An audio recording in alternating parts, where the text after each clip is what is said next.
So it's like this. The date for calling the constituent to elect their representative under Rule 124.2, it's 9th of March 2026.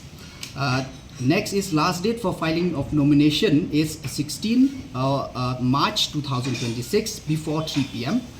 Date of scrutiny of nomination paper it is on the same day, that is 16 March 2026 after 3 p.m.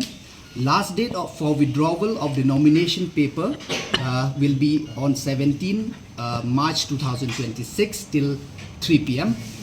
Date of finalization and publication of valid nomination and allotment of symbols will be on 18 March 2026, and date of poll will be on 10 of April 2026 from 7 a.m. to 4 p.m. and date of counting will be on 14 of April 2026.